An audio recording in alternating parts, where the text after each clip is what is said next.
हाय, good evening, hello doctor में आप सभी का स्वागत है। मैं हूं अमित। हम तनावों से घिरे हुए हैं। मुझे घर पहुंचना है, जल्दी नहीं जा पा रहा, लेकिन पत्नी का बार बार फोन आ रहा है कि एटीएम से पैसे निकाल लाना, एटीएम में कैश होगा कि नहीं, ये मेरा तनाव है। बच्चों का तनाव है कि बैग भारी होते जा रहे हैं, खेलने का वक्त नहीं मिल रहा। बुजुर्गों का तनाव है कि उनके बच्चे उन्हें समय नहीं दे रहे।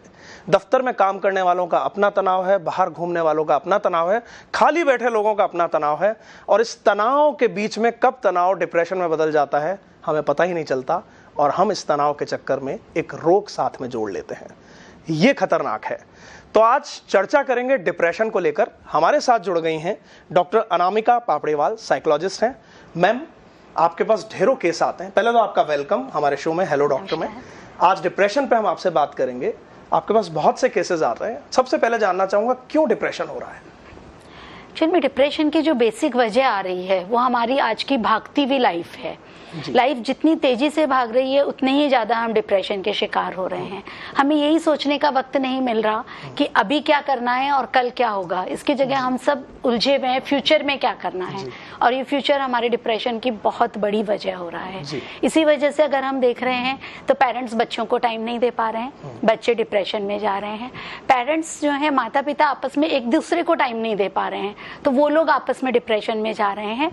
और इन सब के रहते हुए वो पेरेंट्स को समय नहीं दे पा रहे हैं अपने खुद के, तो हम देख रहे हैं बुजुर्ग भी डिप्रेशन में जा रहे हैं। तो अगर देख रहे हैं तो वक्त का प्रॉपर मैनेजमेंट नहीं होना और सही चीजों को प्रॉपर वे में पकड़े नहीं रहना, ये दो चीजें डिप्रेशन की बहुत खास वजह आ रही हैं। एक सवाल में आपने अभी एक बात कही कि भागती दौड़ती जिंदगी के कारण, तो भागे कैसे ना, मतलब कैसे रोके इंसान। भागना उसे पड़ेगा ही।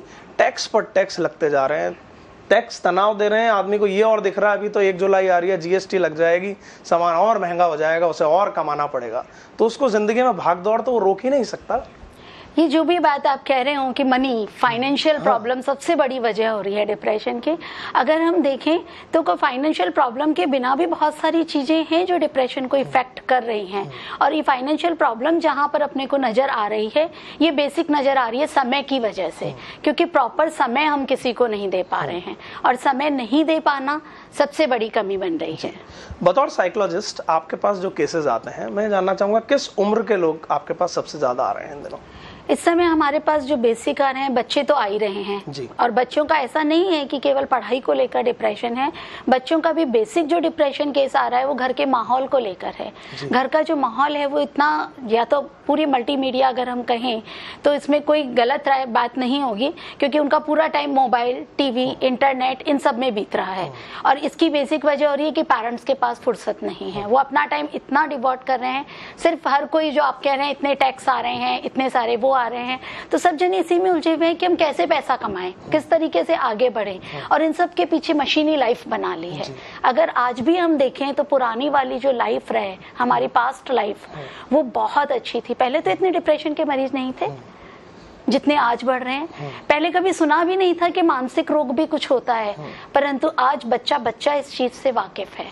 तो कहीं तो कुछ चेंज हुए हैं। नहीं, लेकिन ये भी कैसे संभव है कि आज पहले वाली चीज अच्छी थी तो मैं 30 साल पहले लौट जाऊं। मुझे यदि आमेर से और आना है आपके सांगानेरी गेट तक तो पैदल चला जाऊं। आज वक्त ही कहाँ है आदमी के पास। आप देखिए जो सिनेरियो बदल गया है पिछले 25-30 साल के अंदर। पहले जो है मनी 50 पैसे बचाने के लिए पैदल चला आता था इंसान, अब वक्त बचाने के लिए चलता है। अब तो देखता ऑटो से ना जाऊं, बस से ना जाऊं, कैब कर लेता हूं। परंतु इन सब के पीछे अगर अपन देख रहे हैं तो वो जो बचा रहा है वो सारा अपनी हेल्थ पे ही तो खर्च कर रहा है। मतलब है, तो बहुत सारी बीमारियां पैदा कर रहा है, सारी चीजें करके कमा रहा है, बचा रहा है, और अपने मेडिक्लेम की जो इंस्टॉलमेंट भरने के लिए, डॉक्टर की फीस भरने में सारा पैसा निकाल रहा है।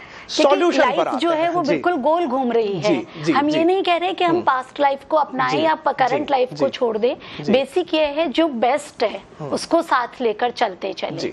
आप ही की बात का सार निकालता हूँ, शायद इससे एक राह निकलेगी कि कमाइए, दौड़िए, भागिए, लेकिन खुशी के पल चुराना सीखिए उसमें से। बिल्कुल, छोटे छोटे फूल अगर आप बगिया के इकट्ठे करते जाएंगे तो पूरा गुलशन बना लेंगे।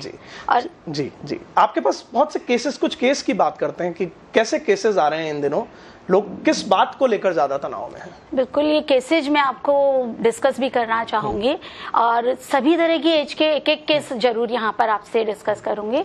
जैसे अभी हम एक केस लेते हैं ओल्ड एज का। ओल्ड एज के जब लोग होते हैं, जब 70-75 साल के हो जाते हैं, वो भी हमारे पास आते हैं डिप्रेशन को लेकर। डिप्रेशन को लेकर ही नहीं है, कई बार तो डाइवर्स लेकर आते हैं कि अब हम तलाक लेना चाहते हैं।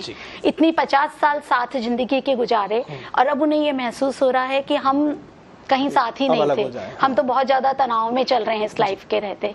इसकी बेसिक वजह कहाँ आती है? जब उनका काउंसलिंग की जाती है तो पता चलता है कि उन्हें अपने लिए सोचने का वक्त ही अब मिला है। अभी तक तो वो अपनी ही उलझनों में उलझे जा रहे थे। अब जब सबसे फ्री हुए, खुद के लिए सोचा, तो पता लगा हमारे विचारों में तो सामंजस्य ही नहीं है और इसी चक्कर में हम डिप्रेशन के शिकार होते जा रहे हैं। ओल्ड एज आते आते नेचुरली कुछ फिजिकल प्रॉब्लम्स भी क्रिएट होंगी। हर चीज की एक उम्र होती है, उसके बाद उसमें कुछ ना कुछ डैमेज शुरू हो जाते हैं, तो वो भी उनके डिप्रेशन की बहुत बड़ी वजह हो जाती है। साथ ही खाली समय, क्योंकि अब उस समय उनके बच्चों के पास उनके लिए टाइम नहीं होता और इसीलिए हम रेगुलर एक चीज कह रहे हैं, पेरेंट्स बच्चों को टाइम नहीं देते ना और बच्चे पेरेंट्स को टाइम नहीं देते। ये चीजें आपस में कोरिलेट हो रही है क्योंकि अब बच्चों के पास फुर्सत नहीं है उनको टाइम देने की और तब उन्हें एहसास होता है कि काश हमने इनको वो टाइम दिया होता तो हम भी आज इस तरह से डिप्रेशन में नहीं जाते। थेरेपीज कौन कौन सी हैं? क्या आप लोग क्या प्रक्रिया अपनाते हैं इसके वापस डिप्रेशन से बाहर लाने में? इसमें साइकोथेरेपीज की डिफरेंट टेक्निक्स हम यूज में लेते हैं। साथ ही साथ बहुत कुछ डिपेंड करता है आपकी परिस्थितियों से सामंजस्य बिठाने की क्षमता पर और उसके साथ ही आप उनको किस रूप में देखते हैं, जीवन कौशल किस तरह से विकसित करते हैं उस पर। कुछ चीजें होती है जो ऑटोमेटिक हमें डेवलप होती है और कुछ चीजें ऐसी होती है जिनको डेवलप किया जा सकता है बाय साइकोथेरेपी। इसमें जैसे ब्रेन वॉश थेरेपी है, फैमिली थेरेपी है, साथ ही साथ बहुत कॉमन नाम है CBT, कॉग्निटिव बिहेवियर थेरेपी। इन सभी थेरेपीज को डिफरेंट तरीके से यूज में लेकर और इन चीजों को सॉल्व किया जाता है। इट मीन्स व्यवहार कौशल, आपके परिस्थितियों से सामंजस्य बिठाने की कैपेसिटी, रिलेशनशिप को समझने की कैपेसिटी, उनके अंदर हम किस तरह से इन्वॉल्व हुए कि एक बैलेंस बना रहे, ना तो बहुत ज्यादा डूबे और ना बिल्कुल ही कट रख रहे हैं। ये दोनों चीजों में कैसे सामंजस्य बिठाएं, इन सब चीजों को इन थेरेपीज के द्वारा डेवलप किया जा सकता है। एक तरह से मैं एक चीज जरूर यहाँ क्लियर करना चाहूंगी, साइकोथेरेपी और काउंसलिंग के जो प्रोसेस हम लेते हैं ये किसी तरह की गाइडेंस या एडवाइज प्रोसेस नहीं है। क्योंकि हमें गाइड और एडवाइज करने वाले तो बहुत लोग हैं जो हमें दिन रात बिना मांगे भी सलाह देते रहते हैं।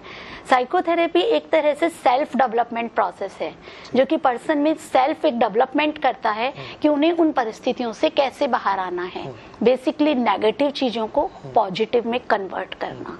मतलब आप तो उसी सामने वाला जो आपके पास जो रोगी आया है उसी के अंदर उस चीजों का वो खुद अपना निदान ढूंढे, इस पे काम करते हैं। एक चीज मैं यहाँ पर और क्लियर कर दूं आपको कि इन रिसर्च ये क्लियर हो चुका है और आप भी इस चीज से, आज आम जनता भी इस चीज से वाकिफ है कि ऐसी कोई भी सर्जरी नहीं है जिससे कि हम माइंड की ऑपरेशन करें और विचारों को बदल दें। परंतु साइकोथेरेपी एक ऐसी थेरेपी है जिसके द्वारा हम नेगेटिव चीजों को पॉजिटिव में कन्वर्ट कर सकते हैं और वो भी बहुत आसानी से।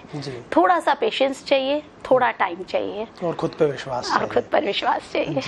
तो कुल मिलाकर डॉक्टर साहिबा की जितनी बातें हमारे सामने निकली, हम यही बात आप तक कन्वे करना चाहेंगे कि अपनी खुशी आपके अंदर ही छुपी हुई है, उसको अंडरलाइन करिए, नेगेटिव चीज़ों से दूर रहिए। चर्चा और जारी रखेंगे। आयुर्वेद डिप्रेशन को लेकर क्या कहता है ये आपको बताएंगे एक ब्रेक के बाद।